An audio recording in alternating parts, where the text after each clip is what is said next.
Bom dia a todos. Bom dia.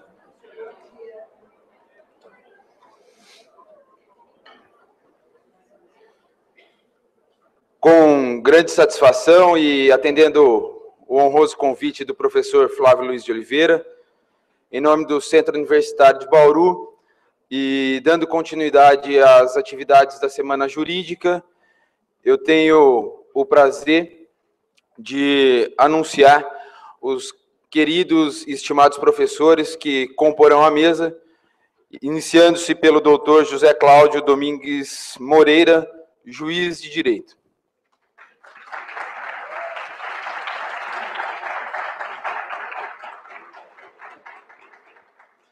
Convido também o doutor Paulo Henrique da Silva Godoy, procurador do Estado.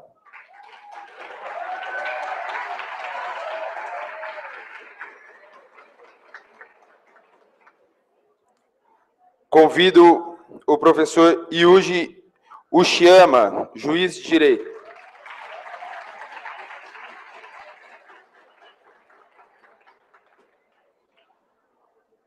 Professor Vanderlei Ferreira de Lima, procurador do Estado.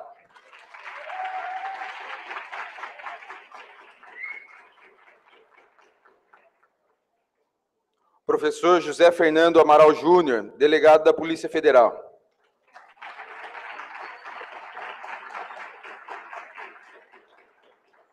Também registramos a honrosa presença do professor Luiz Carlos Gonçalves Filho, da professora Daniela Nunes Veríssimo Jimenez e do nosso gestor educacional, Dr. Flávio Toledo. Composta a nossa mesa de trabalho, eu passo a palavra ao Dr. José Cláudio Domingues de Moreira para que anuncie e dê as boas-vindas ao nosso palestrante. A todos, bom dia. Na pessoa do Dr. Flávio, eu cumprimento a mantenedora e a instituição Toledo de Ensino, o nosso Centro Universitário de Bauru, cumprimentando pela brilhante iniciativa de retomar a Semana Jurídica, aos queridos alunos destinatários desta iniciativa, aos demais membros componentes da mesa, com quem eu tenho a honra de compartilhar os trabalhos de hoje, e convido e saúdo o nosso estimado doutor Ubirajara para que adentre ao recinto, agradecendo a presença do mesmo, no que diz respeito ao atendimento de pronto para comparecimento e retorno a essa casa na manhã de hoje, sendo que o doutor Ubirajara e eu somos também, como os demais componentes da mesa, mas ressalto que eu e o doutor Ubirajara somos contemporâneos dessa faculdade, passamos como senhores pelos bancos da IT, do Centro Universitário de Bauru. Um dia nós sonhamos com um futuro dentro da carreira acadêmica e, felizmente, nós alcançamos o objetivo, como senhores. Lógico que com grande esforço nosso e grande esforço da instituição Toledo de Ensino, que contribuiu muito para isso. Que isso sirva também aos senhores como norte para a realização do futuro dos senhores, que tudo é possível com esforço. Doutor Ubirajara, além de tantas atribuições decorrentes do cargo, está concluindo um livro, tendo em vista a sua grande experiência, é um juiz que dos mais se destaca na vara da infância e juventude no estado de São Paulo. Testemunho isso como coordenador da Escola Paulista da Magistratura, quanto é relevante o trabalho dele acadêmico e profissional nesta área. Doutor Ubirajara, com a palavra.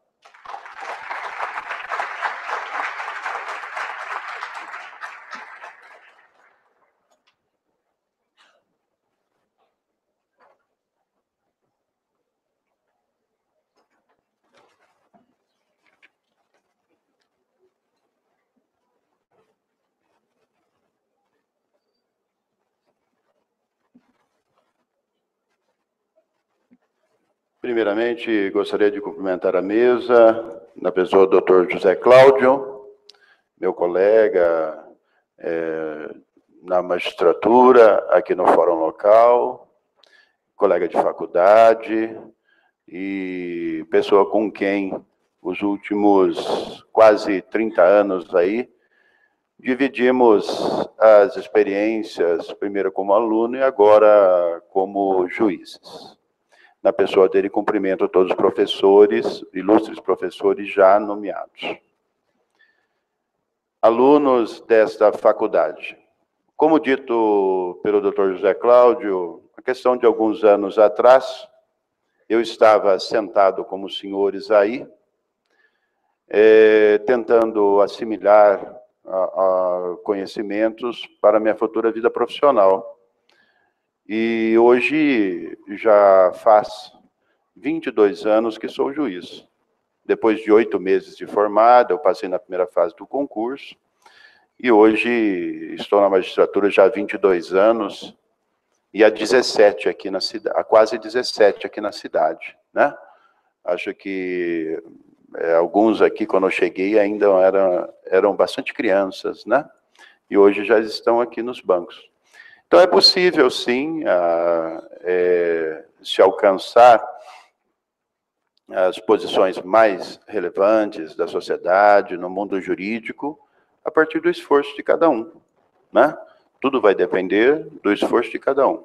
O que passa, né, pela assimilação dos conhecimentos na sala de aula, em situações como esta aqui, de uma semana jurídica, depois, para aqueles que precisarem, os cursinhos, né, até que vocês possam colher o resultado do esforço de cada um, tá?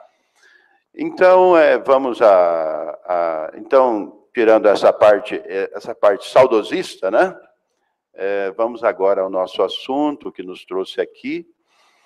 Eu fui convidado para vir aqui conversar com os senhores hoje e escolhi um tema que me parece bastante interessante, que é a colocação em família substituta. E a infância, de uma forma geral, é uma matéria bastante interessante, é um ramo do direito bastante interessante, principalmente para os senhores que são novos. E para aqueles também que já têm alguma idade e têm filhos. Todos aqui, durante a vida, como criança, como adolescente ou como adulto, vão viver o direito da infância, né? Então, o que eu vou falar aqui, com certeza, os senhores vão identificar situações na sua vida, na vida de parentes, de amigos, de vizinhos, de empregados e até de estranhos. E hoje vão poder dar uma correta qualificação jurídica para aqueles fatos. Isso faz com que a pessoa consiga assimilar rapidamente o conhecimento e aplicá-lo na prática, tá? Então, vamos ao nosso assunto. Colocação em família substituta. Olha, a Constituição de 1988, ela trouxe o princípio da proteção integral a crianças e adolescentes. A Constituição assegurou uma série de direitos para crianças e adolescentes. Quais são esses direitos? Basicamente, são os direitos à vida, à saúde, a liberdade, a dignidade, o respeito, convivência familiar, convivência comunitária, educação, cultura, esporte, lazer, profissionalização, trabalho protegido, dentre outros. São diversos. E atribuiu à família, à sociedade e ao Estado assegurá-los com absoluta prioridade. Esse é o princípio da proteção integral. Depois veio o Estatuto e explicou, o Estatuto da Criança e Adolescente explicou como cada um desses direitos iriam ocorrer na prática. Porque não basta enunciar um direito, né? É preciso explicar, mas como esse direito será efetivado, tá? E o tema que nós escolhemos hoje, colocação em família substituta, se insere no direito à convivência familiar. Aí vem aquela pergunta, doutor, como é que acontece a convivência, o direito à convivência familiar na prática? Na prática acontece assim, ó. Está na lei, no estatuto, que toda criança e todo adolescente tem direito de ser criado no seio da sua família natural. Mas o que é família natural? A lei define também. É aquela comunidade formada pelos pais ou qualquer um deles e os seus descendentes. Daí se conclui que a criança, que o adolescente, não tem direito de ser criado por parentes, por amigos, por estranhos. Eles têm direito de serem criados pelos seus pais. Pai e mãe. É isso que está na lei.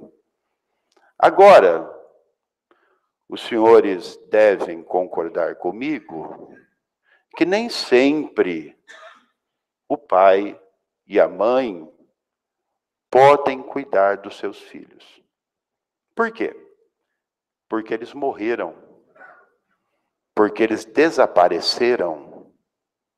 Porque foram destituídos do poder que tinham sobre a pessoa dos filhos. Por quê? Porque abandonaram os filhos. Porque praticaram castigos imoderados. Porque praticaram atos contrários à moral e aos bons costumes. Por exemplo, uma violência sexual. Ou praticaram repetição desses atos.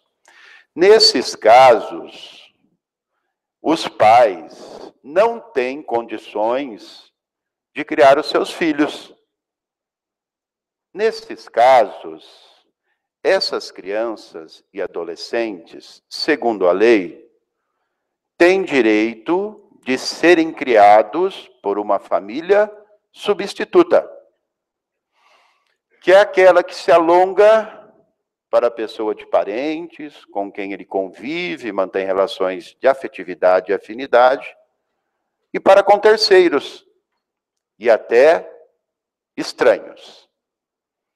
As formas de colocação em família substituta são guarda, tutela e adoção. A guarda é a forma mais singela de colocação em família substituta que nós temos. É quando uma pessoa, parente ou não, vai se responsabilizar para dar à criança ou adolescente, na impossibilidade dos seus pais, assistência material, moral e educacional.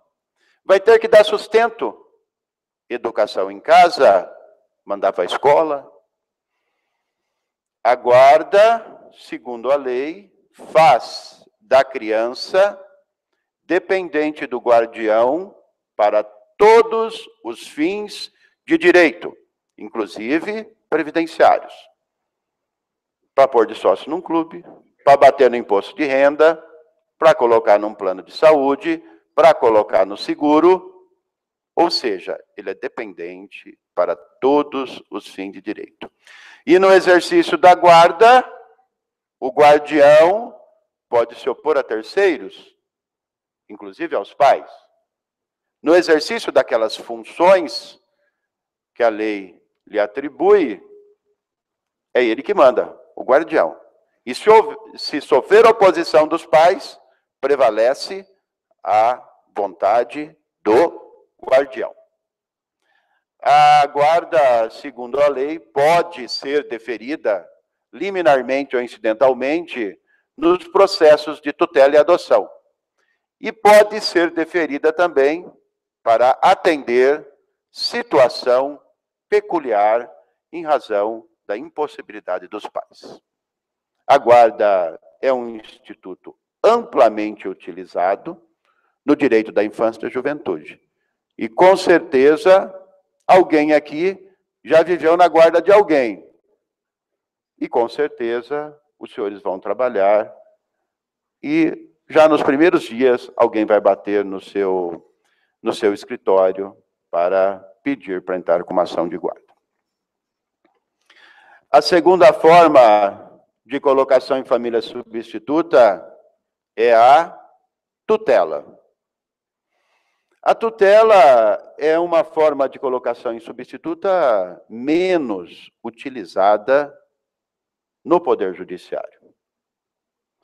A tutela implica em todos esses deveres da guarda, mais a gestão da vida e do patrimônio do tutelado. São colocados em tutela as crianças e adolescentes na forma do Código Civil. É isso que diz o ECA.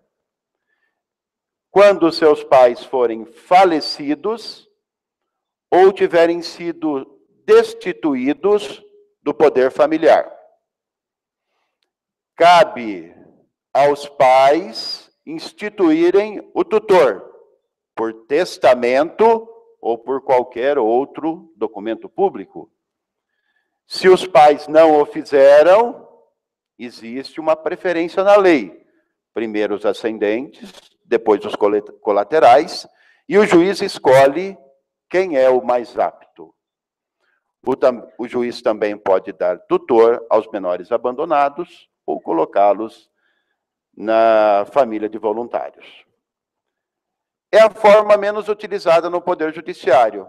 Por quê? Porque como a tutela implica na regência da pessoa e dos bens do tutelado, muitas vezes o tutor tem que dar bens de sua propriedade para assegurar a administração dos bens do tutelado. A questão de 1 ano atrás ou 2, faleceu Antônio Hermínio de Moraes. E você vivia lá na casa dele. E era amigo lá de um filho, supostamente, uma hipótese. Ele tinha lá uma criança de 2, 3 anos, não fez testamento, nomeando tutor,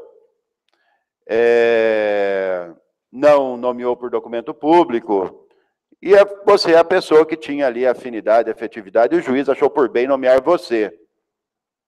A criança tinha muito dinheiro, recebeu muita herança, e você não tem como dar bens de sua propriedade para gerir aqueles. E o pessoal se aproveita dessa situação? Se aproveita. Eu já peguei casos de tutela que a família vivia do dinheiro do tutelado. Ao invés de assisti-lo, eram assistidos por ele. Então é sábia a lei quando diz que se o tutelado tiver bens, o tutor deve dar bens em garantia para assegurar a administração. Os juízes podem dispensar essa entrega de bens, tá? Em situações específicas da lei, quando o tutelado ganha apenas o suficiente para se manter e quando os bens que eles têm estão registrados nos registros públicos e para aliená-los dependeria de autorização judicial. A tutela é a hipótese de colocação em família substituta, menos utilizada no Poder Judiciário.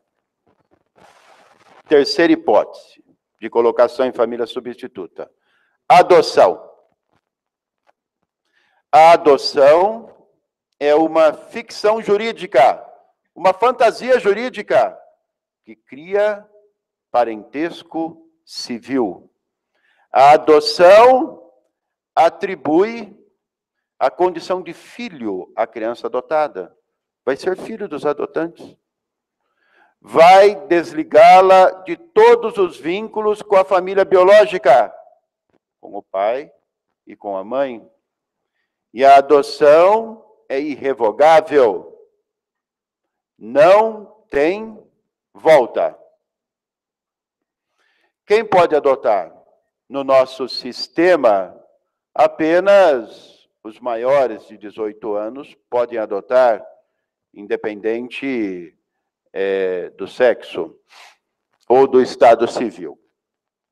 Em conjunto, quem pode adotar? Os casados e as pessoas que vivem em união estável, comprovada a permanência da união.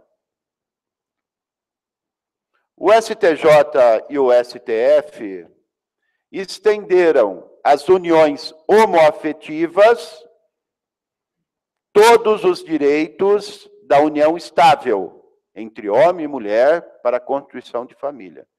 Então, os casais homoafetivos também podem adotar conjuntamente. E nós fazemos isso quase todos os dias. Todos os dias não, uma vez por mês, pelo menos tem um casal cadastrado homoafetivo, que é contemplado lá com uma criança, recebe a criança para adotá-la. Os separados, os divorciados, os ex-companheiros, ex-conviventes e os ex-integrantes de uniões afetivas, os separados, podem adotar? Podem, desde que o estágio de convivência com a criança tenha começado durante a união. Que eles acordem sobre a guarda, direito de visitas e alimentos. E que exista relação de afinidade e afetividade com aquela pessoa que não vai permanecer na sua guarda. Tá? Essas são as únicas hipóteses contempladas na lei que essas pessoas podem adotar. Mas o tribunal relativizou essa questão.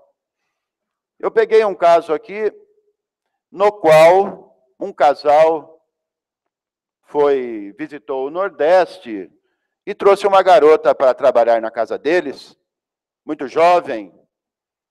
E essa garota permaneceu ali por muitos anos, conheceu um rapaz, engravidou dele, e ele não assumiu a paternidade da criança. Essa criança foi criada dentro da casa dos empregadores, junto com o filho dos empregadores. E depois, o empregador não vem e pede a adoção dessa criança, mantido o parentesco com a mãe? Ou seja, ele queria adotar uma criança dela. Ele não está em nenhuma dessas hipóteses. Tá? E eu indeferi, porque como a adoção imita a vida, ao que parece, e à vista das pessoas, aquela criança seria fruto de uma relação extraconjugal do adotante com a empregada. A lei não contempla essa hipótese, e até moralmente não era moral, podia até, aos olhos das pessoas, ser moralmente reprovável. Foi para o tribunal reformou a sentença para deferir a adoção, dizendo que estabelecida a relação de afinidade e afetividade, o que interessa é o interesse superior da criança, e o que os outros vão dizer não interessa. E deu a adoção. Tá? Então, o tribunal relativizou essa questão. Deixa eu ver aqui no meu roteiro, aqui onde é que eu estou.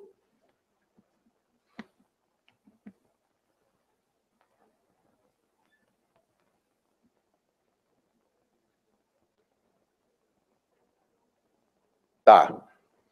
Então, estamos aqui.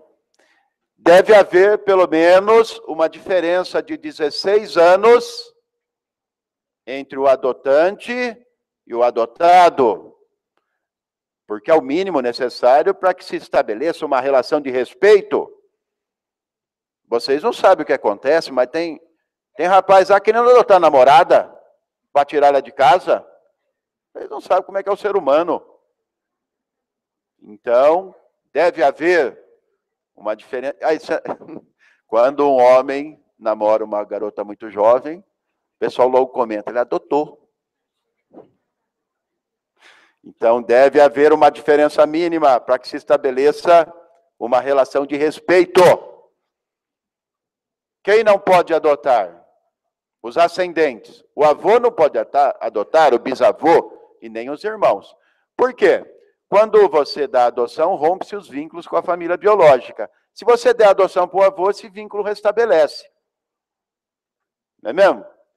Imaginem vocês, né? O avô adota o neto, no outro dia o neto é irmão da mãe. E volta para o mesmo meio onde ele foi criado. Mas o STJ relativizou isso também, dizendo o seguinte: estabelecida a relação de afinidade e afetividade, e conhecendo a criança, o avô como pai, é devida a adoção, e deve ser feita a adoção no interesse superior da criança. Aí a pergunta vem, eu já falei 2 vezes interesse superior, né? De onde vem esse interesse superior? Está na lei isso aí, doutor? Não, não está no Estatuto, não está na Constituição. Está na Convenção Internacional do Direito da Criança, que o Brasil é signatário. Se o Brasil é signatário, essa legislação foi incorporada à legislação interna do país. E lá está, que os tribunais, ao decidirem a causa, devem levar em consideração o interesse superior da criança. E o interesse superior da criança indica que o melhor para ela é ser adotada pelo avô. Essa decisão sofreu uma série de críticas, porque causa confusão mental e patrimonial. Imagine vocês, né? Eu sou avô, sou rico, tenho 2 filhos e tenho 2 netos. Os meus filhos estão endividados. Todo mundo está esperando eu morrer, para meus filhos receberem a herança, para eles se pagarem. Metade do meu patrimônio faz parte do meu patrimônio disponível, eu pego e dou. Eles concordam, eu dou para os netos. Metade. Aí eu pego e adoto os netos. Eles ficam no mesmo patamar que os filhos. Aí a herança seria dividida em 2, é dividida em 4.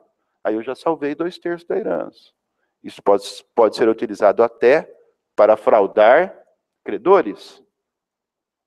Né? É uma hipótese, porque não existe herança de pessoa viva. A pessoa e nem direito à herança, e nem obrigação de deixar a herança, não. Não existe herança de pessoa viva. O que é do seu pai é do seu pai. O que é do seu avô é do seu avô. Né? Aqui o pessoal costuma, filho de fulano tal. Um bom partido. Não tem nada a ver. Com o tempo você vai descobrindo essas coisas. Se pendurar o cara, não cai uma moeda. Tem que esperar o outro morrer. Né? E ele em vida pode gastar. Porque afinal de contas é dele, não é seu. Não é mesmo?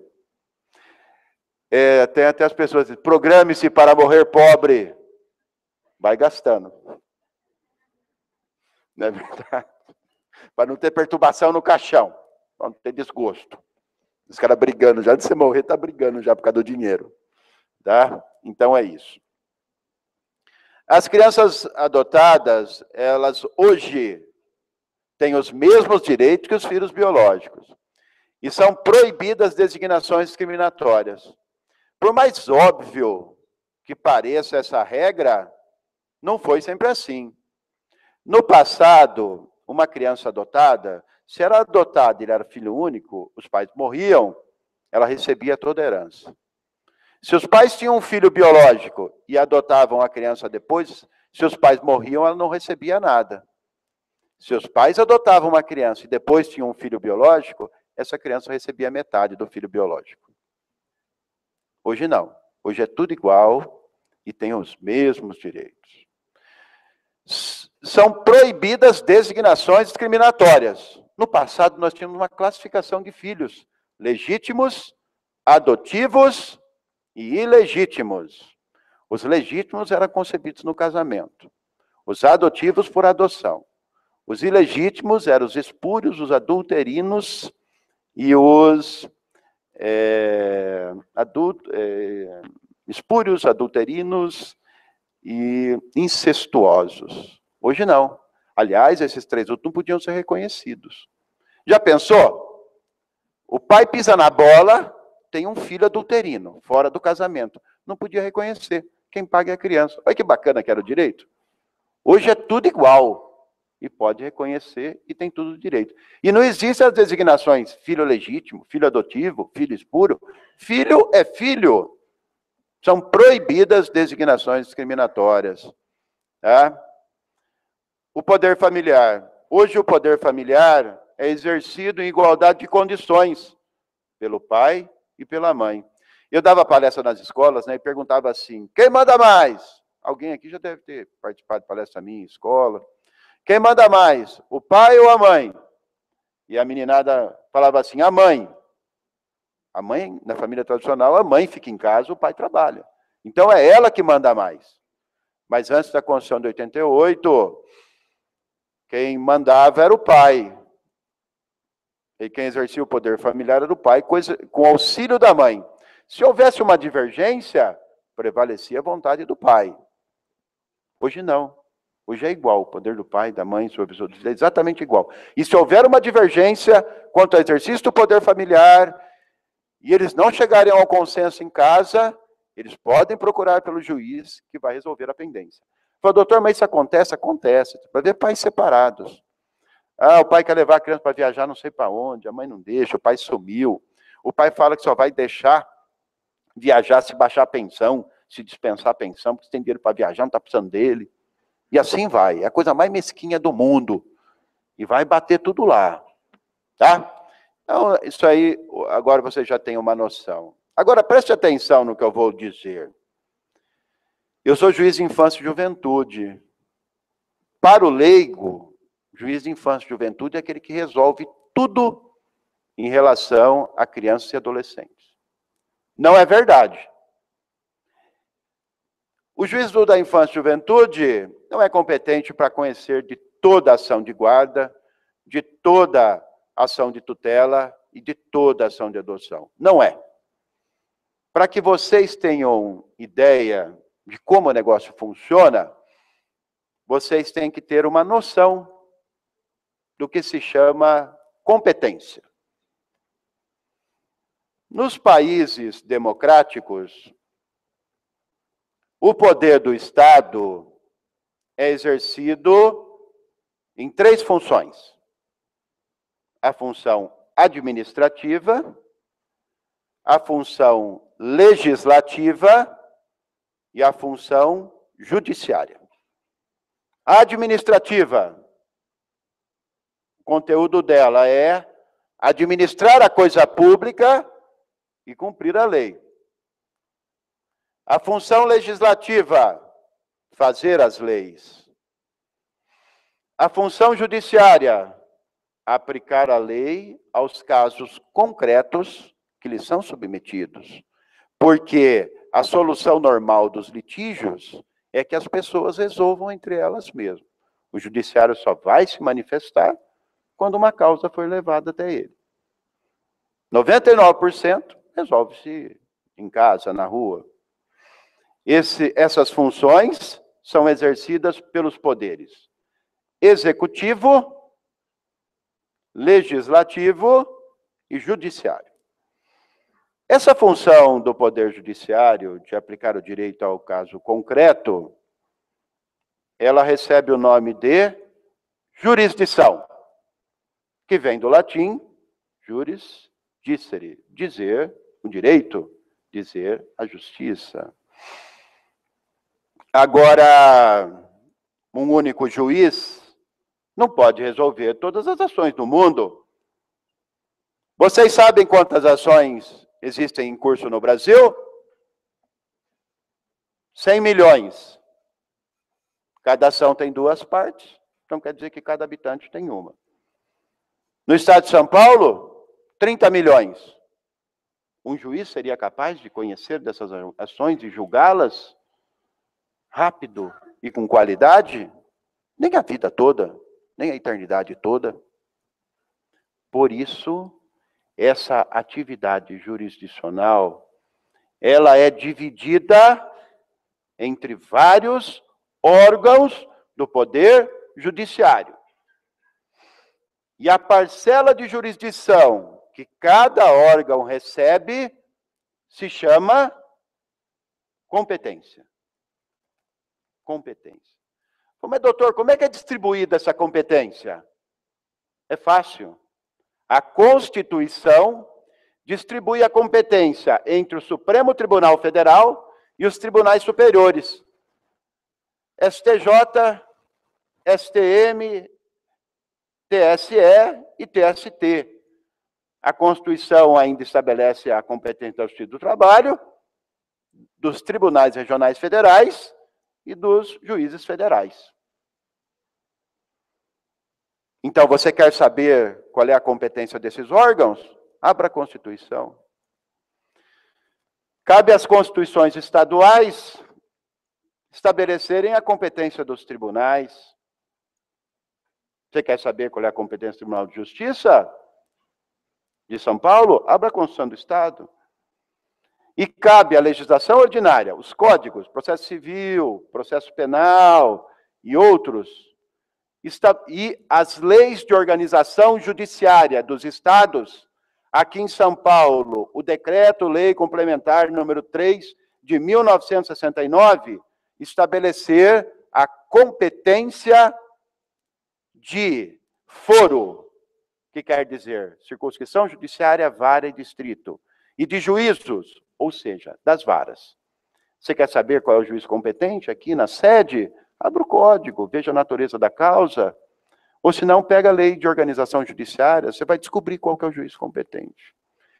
E a Justiça da Infância? Onde é que está a competência dela? Está numa lei ordinária, que é o Estatuto da Criança e do Adolescente. E está no Código Judiciário do Estado de São Paulo. Então, você quer saber o que um juiz da infância julga? Abra essas leis. E o Estatuto da Criança e do Adolescente é claro. O juiz julga as ações de adoção de menores de 18 anos e de pessoas na faixa etária de 18 a 21, desde que o estágio de convivência tenha se iniciado antes dele completar 18 anos. E o juiz da infância julga as ações de guarda e tutela. A lei diz, nas hipóteses 98 do ECA, que diz assim: aplicam-se as medidas de proteção a crianças e adolescentes, quando seus direitos estiverem em risco, por ação ou omissão da sociedade ou do Estado, por falta, abuso ou omissão dos pais, em razão da própria conduta. Esse artigo 98, ele repete o artigo 2º do Código de Menores, que vigiu antes do ECA. Então, nós falamos o seguinte: a Justiça da Infância, ela só julga guarda e tutela de menores em situação irregular, que estão com seus direitos violados por ação ou omissão da sociedade ou do Estado, por falta, por abuso ou por omissão dos pais, e em razão da sua própria conduta. Só nesses casos. A Vara da Infância e Juventude não julga a conveniência de uma criança ficar entre o pai ou a mãe, com a guarda do pai ou da mãe, com a guarda compartilhada, ou seja lá o que for, pela própria conveniência do exercício do poder familiar. Essas questões de família, quando a criança está na família, com todos os seus direitos preservados, quem julga é a vara de família. Aí você fala assim: doutor, mas é uma troca de acusação lá. Um fala que o outro bate na criança, outro fala que fuma maconha, que bate, e assim vai, não está em situação de risco? Não. Não. Na análise da causa do pedir, dos fatos, do fundamento jurídico do pedido, vigora a teoria da asserção. O juiz deve analisar os fatos de acordo do ponto de vista do autor. O autor está contando aquilo lá, mas isso não dispensa o juiz de lhe dar a correta qualificação jurídica. É só se houver uma prova efetiva de que o direito da criança está em risco, direitos fundamentais, aqueles que eu falei no começo da nossa conversa, é que a Justiça da Infância vai atrair essa causa. Fora disso, cabe ao juízo de família julgá-las. E se não julgar, mandar para nós e a infância julgar, vai ser anulado no tribunal. Aí vai voltar tudo. Quanto? Eu já falei quanto? Quanto? 40? Tá. Então, nós já estamos concluindo. Deixa eu ver aqui no meu roteiro. Quando eu estava na faculdade, eu enxergava. Agora, eu já não enxergo. Eu já estou falando para vocês, porque vocês vão passar por isso também, tá? Daqui a pouco está tudo ceguinho.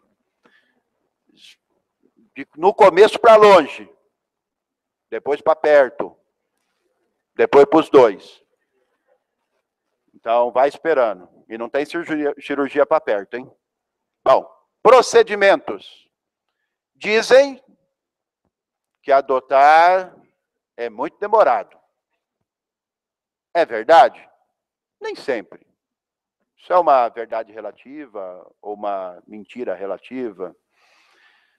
Dispõe o Estatuto da Criança e do Adolescente que o juiz deve manter em cada comarca um cadastro de crianças em condições de ser adotadas e um cadastro de pessoas interessadas em adoção. Esse cadastro de pessoas interessadas em adoção, a parte comparece ao balcão do juizado, faz seu pedido, junto aos documentos que estão, acho, lá no artigo 197 do ECA. Eles são submetidos a um estudo social e psicológico, passam por um curso preparatório de orientação jurídica, psicológica e social, são chamados para conhecer programas de acolhimento, depois vai ao Ministério Público, ele dá um parecer, e aí eles são incluídos ou não nos cadastros de pretendente de adoção. Havendo a criança com o perfil que eles desejam, ela é encaminhada a eles. Não havendo, o juiz tem 48 horas para inscrevê-lo no cadastro estadual e mais 40, e se não houver crianças disponíveis no estadual, tem mais 48 horas para inscrevê-los no Cadastro Nacional de Adoção. Então, nós temos 3 cadastros, o cadastro na comarca, um cadastro estadual e um cadastro nacional. O cadastro municipal, ele alimenta esses outros 2 cadastros. Por isso, não é preciso fazer inscrição em mais de uma comarca. Aliás, hoje até é proibido. A parte deve fazer a sua inscrição na comarca onde mora. Antes não era assim. A pessoa distribuía lá na Bahia e pegava uma criança mais rápido. Hoje a fila é única. Tá? Então você está lá cadastrado para receber uma criança em adoção, aí aparece uma criança com o perfil que você escolheu, geralmente recém-nascido, de cor clara, que é o que a 99% quer, e você é chamado. Aí nós temos 2 tipos de procedimento. Nós temos um procedimento de jurisdição voluntária, quando a mãe entregou a criança. Hoje é bastante comum a mãe dar à luz a uma criança e lá na maternidade ela já fala que quer entregá-la em adoção. Hoje é punido com pena de multa o médico, o administrador e o enfermeiro que ouvem da mãe isso e não a encaminham ao juiz da infância. Então eles encaminham lá. Eu ouço a mãe, advirto sobre as consequências da sua manifestação de vontade e alerto a ela que ela pode desistir da entrega até a publicação da sentença de adoção, que é o que está na lei. Ela falou, mas doutor, vou receber a criança, ela pode desistir? Vai, ela pode desistir. Dificilmente acontece, mas é possível. Ela vai lá e entrega. Eu dou a criança em condição de ser adotada, em razão da manifestação de vontade da mãe, nos termos do artigo 166 do ECA, e mando o setor técnico indicar o casal cadastrado, observado o perfil, a ordem cronológica para o perfil. Aí chega o casal, eu entrego a criança e faço as advertências legais do conteúdo daquele ato, o que é adoção, e que a mãe pode desistir. Aí é feito um estudo, é fixado o estágio de convivência, que é o período de adaptação, depois é feito o estudo e sai a adoção. Esse tipo de adoção, quando a mãe entrega a criança, ela pode sair em 6 meses. Ou menos. Então, nesses casos, a adoção é bastante rápida. Existem outros casos em que a criança está embaraçada. A criança, ela é objeto de uma ação de destituição do poder familiar, porque a mãe e os pais abandonaram a criança, praticaram castigos imoderados, praticaram atos contrários à moral e aos bons costumes. Nesses casos, eles não querem entregar a criança. Foi comum, doutor? Todo dia chega uma craqueira lá na maternidade para dar à luz, que não fez pré-natal, está com alteração de estado mental, está sob efeito da droga, a criança nasce prematura, abaixo do peso, com síndrome de abstinência, taquicardia e outros sinais, baixo peso, Então, imediatamente é comunicado o juízo. Eu mando acolher e eu chamo esse casal, esses pais, e fixo metas para eles cumprirem, eles não cumprem. Eu falo, você tem que ir no CAPES, se tratar. Você tem que arrumar um emprego. Mando lá para a prefeitura, põe no programa de emprego. Ele não vai. Pô, você tem que arrumar uma casa. Manda lá para Minha Casa Minha Vida. Ele não vai. Então, fica patente o desinteresse, a negligência e o desinteresse pela criança. O promotor de justiça entra com uma ação de destituição do poder familiar e essa criança vai. E eu lanço um despacho, sendo fato grave, para certificação das medidas de colocação. Isso aqui é do infrator.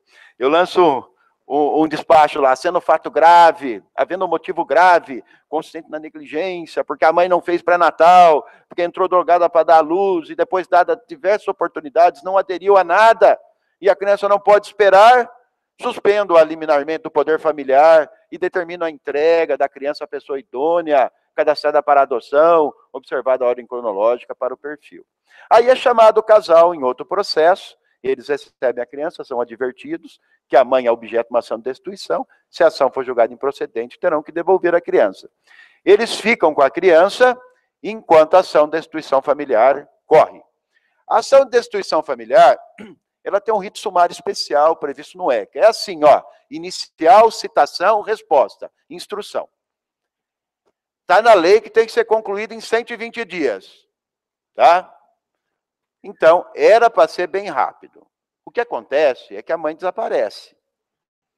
Aí a lei diz que você tem que esgotar os meios para localizá-la. Antes, geralmente, quando ela desaparece, é citada por edital, nomeado um curador especial, e o curador pedia para expedir ofício tentando localizá-la. Em alguns casos, pedia até para expedir ofício para Casas Bahia, para ver se ela tinha um crédito lá. E isso consumia muito tempo, chegou a consumir 1 ano, 2, só para tentar localizar. Hoje tem um ato conjunto da Corregedoria do Judiciário e da Defensoria Pública que diz que nós somos obrigados a consultar 6 órgãos. O CIEL, que é o Sistema Eleitoral. Todo mundo está cadastrado e vota em algum lugar. 2, o Infojude, o Sistema de Informações da Receita Federal. O Bacenjude, do Banco Central. O sistema, o SPC e o Serasa. Se ela tem nome, porque geralmente a gente deve. E o CIVEC, o Sistema de Execução Penal, para ver se ela está presa em algum estabelecimento criminal. E o RGD, se ela está respondendo por algum crime, se no processo tem endereço. Só esses 6 órgãos. Então, isso reduziu bem, porque a maioria das consultas é feita pelo computador. Então, isso reduziu bem. Aí, vencida essa fase, vem a nomeação do curador, o curador acontece negativa geral, vem a instrução e haverá sentença. Então, esse negócio que demora para adotar, concluído o processo, transitado em julgado, essa sentença vai lá para o processo de adoção, ali segue um estudo e já se dá sentença. Esse negócio que demora é relativo, né? Em alguns casos, sim, em outros casos, não. Então, é isso, senhores, que eu tinha para falar para os senhores hoje. E gostaria de agradecer a atenção de todos e dizer que fiquei muito contente em vir aqui hoje e poder ajudar de alguma forma os senhores na formação educacional que estão tendo. E aguardo aí, se alguém quiser fazer alguma pergunta para respondê-la. Obrigado pela atenção e bom dia.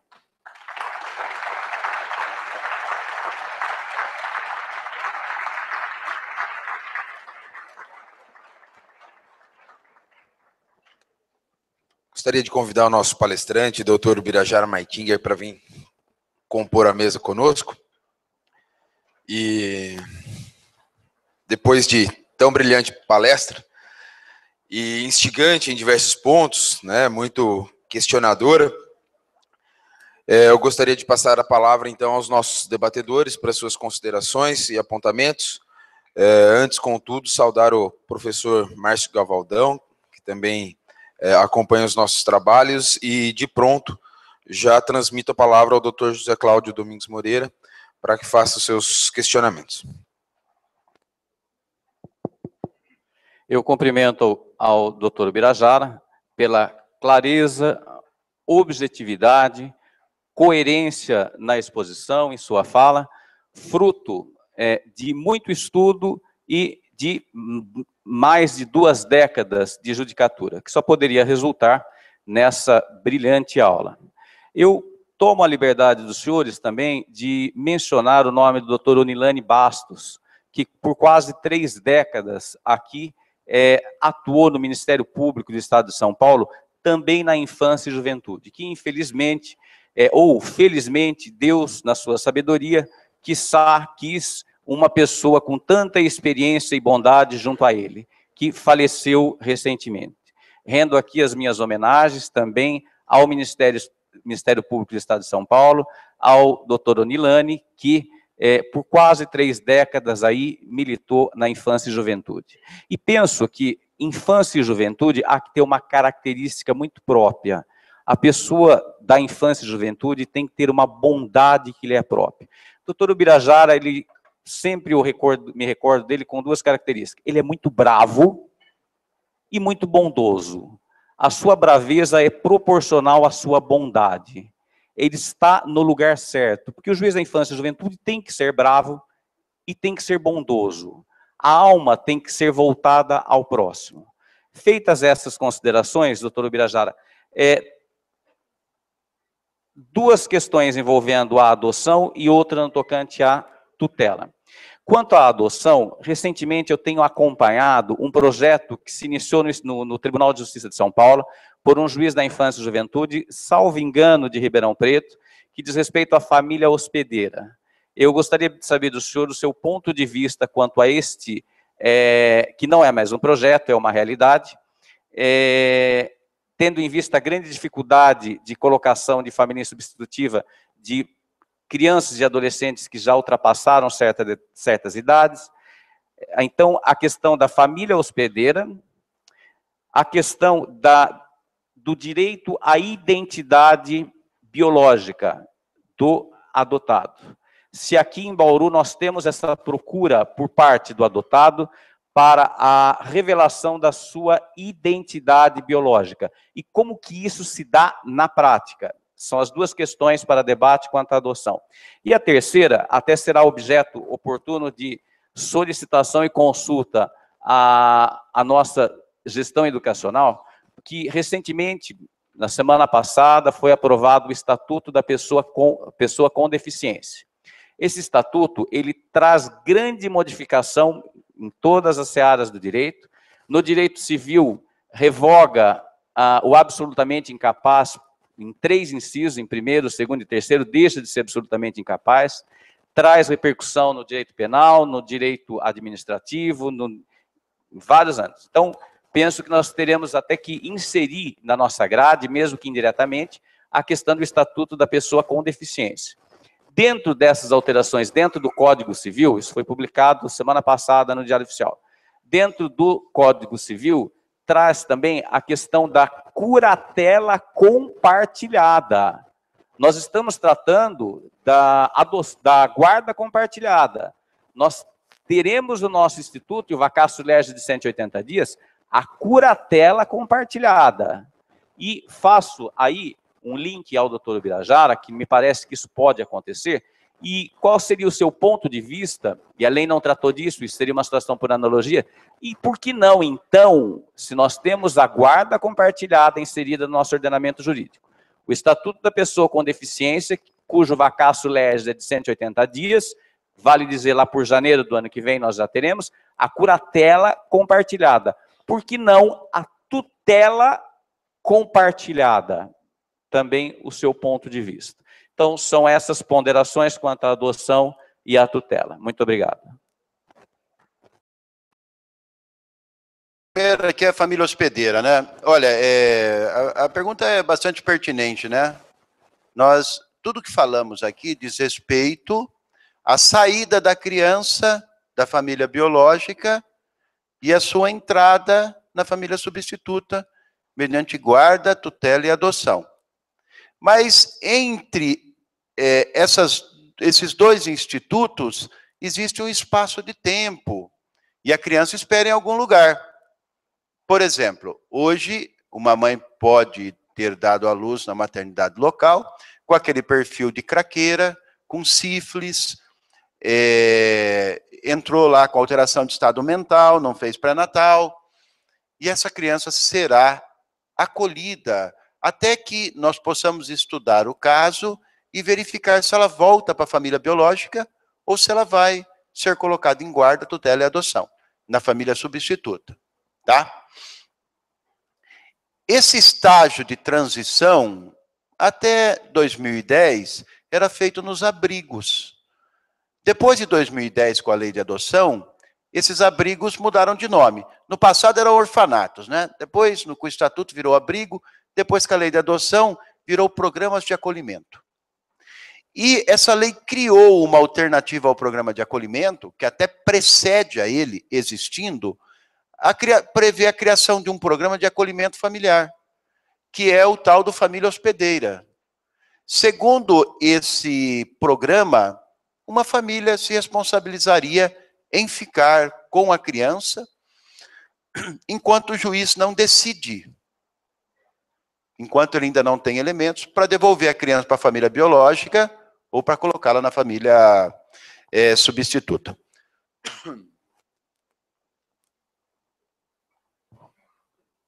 Existe em Bauru? Existe. É uma das poucas cidades do estado que conta com esse programa.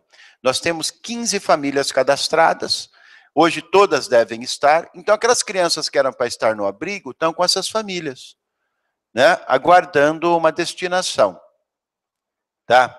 Mas está surgindo uma situação preocupante. Nós temos 15 casais, esse programa deve ter 1 ano e meio ou 2. Sabe o que aconteceu? Já 2 casais pediram adoção de criança. O programa não se presta a isso, né?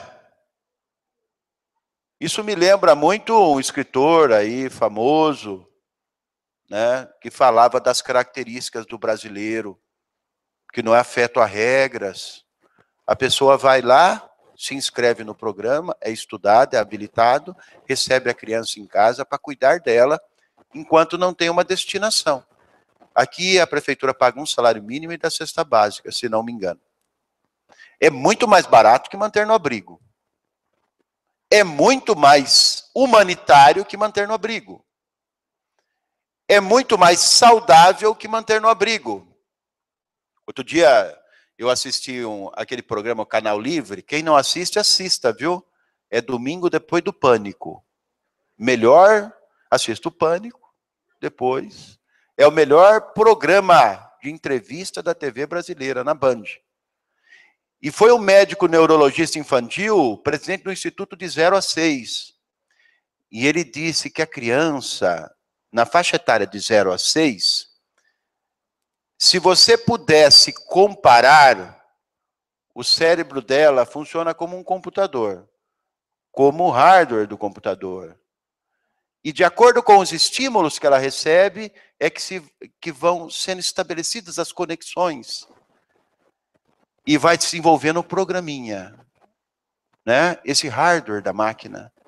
Para que depois, no futuro, ela consiga rodar os programas do autogerenciamento, da moralidade, da honestidade. Se você não prepara aquele hardware lá atrás, com o estímulo e essas conexões, ele não consegue rodar. Você fala assim para ele, ó, você precisa organizar a sua vida. Ele não consegue. Você precisa ser ético. Ele não consegue. Por quê? Aquele programa não roda. Porque coisa nova não fala com coisa velha. Você já pegou um computador velho e tentou botar um programinha novo? Não roda. Não roda. E o ser humano fica naquela... E lá no abrigo, tem 20 crianças no berço, e tem 2, 3 cuidadoras. Como é que vai dar o estímulo? Então o programa é muito bom. Só que eu sinto que pode haver um desvirtuamento. Pode haver. Então hoje estou baixando uma portaria para que revezem-se os casais a cada 60 dias, para evitar a vinculação.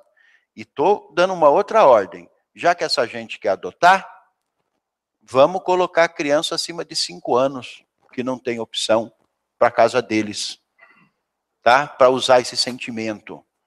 Agora, onde já se viu, a pessoa vai lá, se propõe a fazer uma coisa e depois não faz. Aí dá até briga, é um negócio bom. Então, esse é o primeiro. É bom? É bom. Na execução, dá problema? Está dando.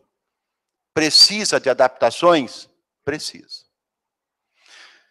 Identidade. Hoje os processos de destruição do poder familiar e adoção são permanentes. São arquivados e pode ser feito até em mídias, né? Porque a criança, pela nova lei de adoção, a criança ou adolescente, o cidadão em geral tem direito a conhecer a sua identidade biológica. O menor de 18 anos que quiser conhecer sua identidade biológica, ele pode ir ao fórum e eu sou obrigado a revelar para ele tudo o que aconteceu. Só que eu tenho que nomear assistência jurídica e psicológica. O maior de 18 não. Ele faz o requerimento, eu mando entregar para ele. Então hoje tem direito. Estatuto deficiente. Realmente, a partir do dia 3 de janeiro, entra em vigor o Estatuto deficiente, ele acabou com relativamente incapaz, ao menos por idade, né? Ninguém sabe, né? Todo mundo aqui discutindo a maioridade penal, né? Todo mundo vendo o voto do Gilmar Mendes dizer que é desproporcional punir o porte de droga. Vocês vão ver que beleza que eu falando aqui, o cara fumando crack ali.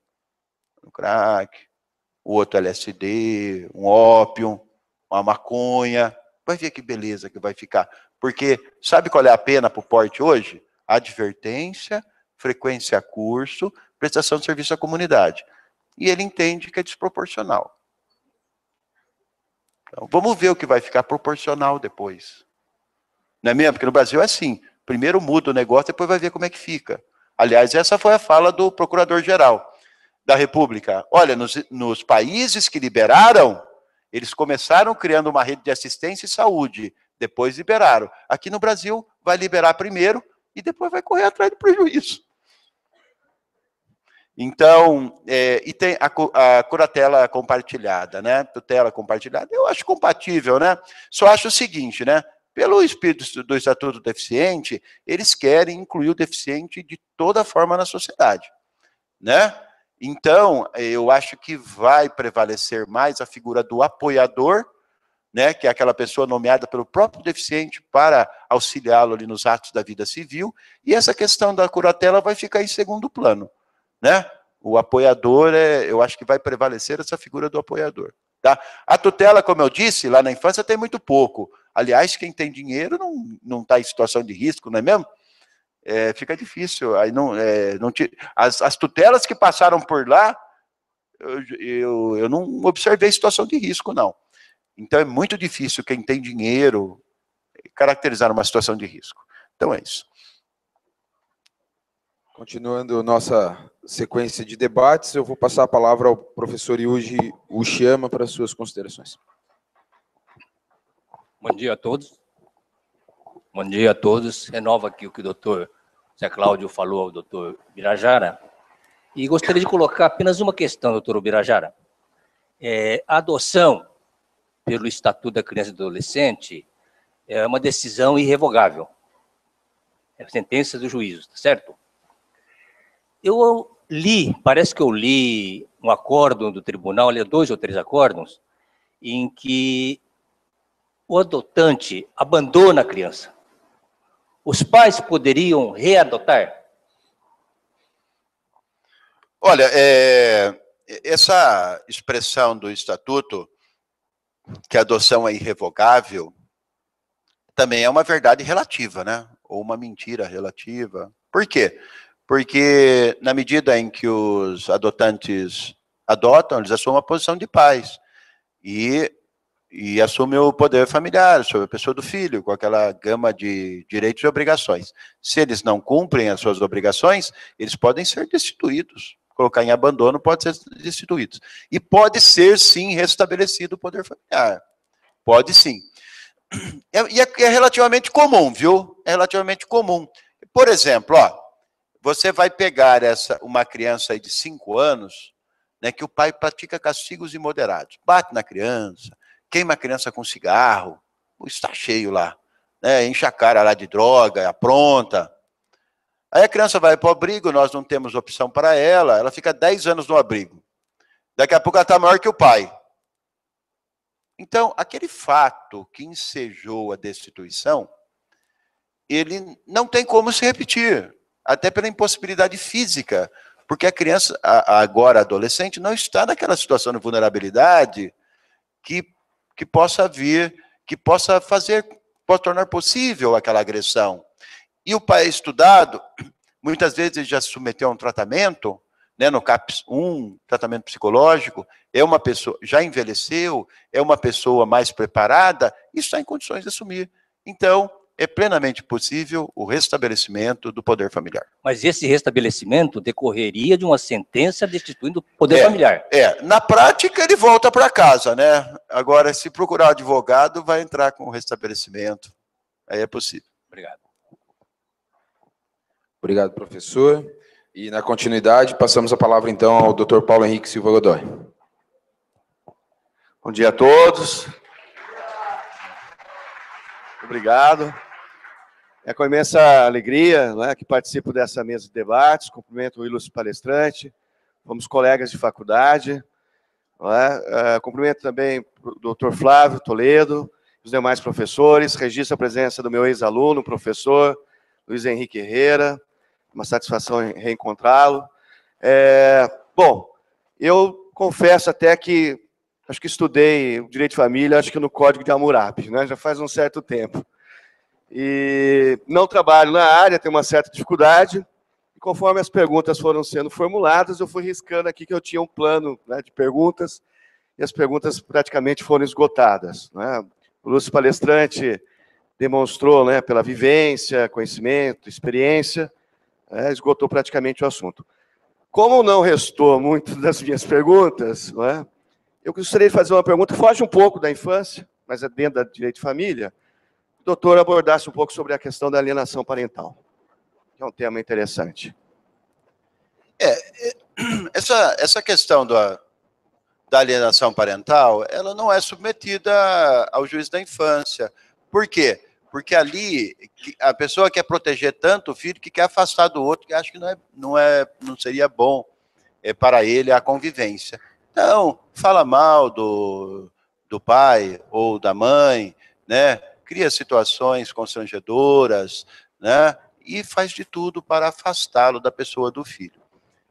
Como disse, essa questão, eu não tenho nenhum caso de alienação parental na infância, porque muito embora ofenda, de certa forma, o direito à convivência familiar, porque a curto e a médio prazo vai afastar a criança da família, ali da pessoa do pai ou da mãe, ele não se considera uma situação de risco que justifique a atração da justiça da infância. Tá? Então, não tem nenhum caso.